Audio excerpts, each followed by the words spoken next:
everybody, what's up? Welcome to the Alter Ego Report. I'm Jon Griffin. I'm Lynn. Today we're talking about Pirates of the Caribbean, Dead Men Tell No Tales. So I didn't see this movie. I was a little occupied. But Jon Griffin, you saw this movie. What'd you think? I did. Well, considering I think we can all agree we all enjoyed the first movie immensely. I did. Okay. You didn't like any of the other ones. I didn't. I actually liked the second and third ones enough. They did become extremely heavy-handed and bloated. I think the third movie clocked in somewhere near the 3-hour mark, so it got a little bit too self-important for its own good. This movie, the fourth one, was awful. Even as I'm pretty much an apologist for this franchise, that fourth movie was terrible. I don't even know if I saw that one. You did. You did. So, this movie does try to kind of get back to the roots of the original movie a little bit. And it does so for the most part. It's not perfect. Essentially, the conceit of this film is everybody is after something called the Trident of Poseidon.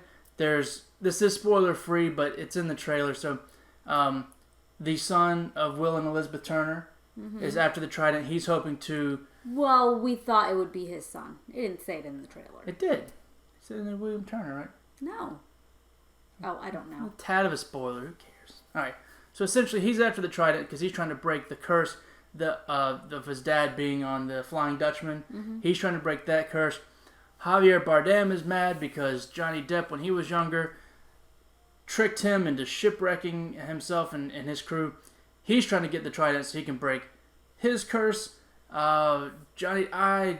after the Trident for something. I don't remember anymore. Seems very convoluted. It's pretty all irrelevant, though. In the end, it's a Pirates of the Caribbean movie. Was this one needed? Did we need to keep going into this franchise? No, Could we have ended it with the last movie? You could have ended this after the third one and been just fine. The fourth one I remove altogether. This movie is in no way at all necessary. That doesn't mean it's a horrible movie. There are parts I did enjoy. Javier Bardem as Captain Salazar was pretty enjoyable. He's almost completely unintelligible. Okay. He's got that heavy Spanish accent and his mouth is full of black gunk at the whole time. I don't know, but there's this cool effect where even when he's like standing on the deck of a ship, it kind of looks like his clothes and hair is floating in water. That's cool. It's kind of a cool effect. Geoffrey Rush as Captain Barbossa is back in a bit of a smaller role than what he usually is, but he makes the most of his time on screen. He's really enjoyable. There's newcomers, the Turner kid, and there's a female scientist who has a connection to one of the main characters that I thought was a bit unrealistic and a bit much, but she's fine as well. The biggest disappointment is Johnny Depp. Well, I guess I didn't enjoy the rest of them because I was over that whole him being a drunken pirate shtick. I was just done with it after the first one. It was good for one movie. That was kind of my complaint, and I talked to some friends of mine who kind of said the same thing, that essentially the whole him kind of being this Mick Jagger, Keith Richards kind of slumbering guy, on. Even though he was that character, he was still the smartest guy in the room. He would still always outwit everybody. Mm-hmm. As the series has gone on, he's not... In this movie especially, he really ups the mumbly-wobbly factor. And he's not... The wit and charm of the character is gone. The wit and charm and magic of this movie is gone. The franchise, I'm hoping we can just kind of...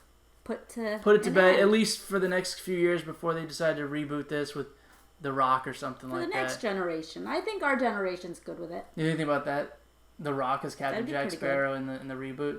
Yeah, he'd nail it. With Zac Efron as Barbossa. Baywatch. Movie sucked. Alright. So essentially one of my favorite things about this movie is I did get to hear probably my second or third all-time favorite score of all time. Mm-hmm. The Pirates of the Caribbean score is absolutely wonderful. Javier Bardem, Jeffrey Rush are all good. But overall, this movie is completely unnecessary. I don't really see recommending going out to see the movie in the theaters. Feel free to rent it on a rainy Saturday. It's not the worst way to spend 2 hours. Type of movie. Yeah, but it's 100% forgettable, unnecessary. Okay, so the score? I'd give it a 6.5 out of 10. Not horrible. No, fun parts, but just forgettable. Okay. That's it. Thanks for watching, guys. This has been our review for Pirates of the Caribbean, Dead Men Tell No Tales.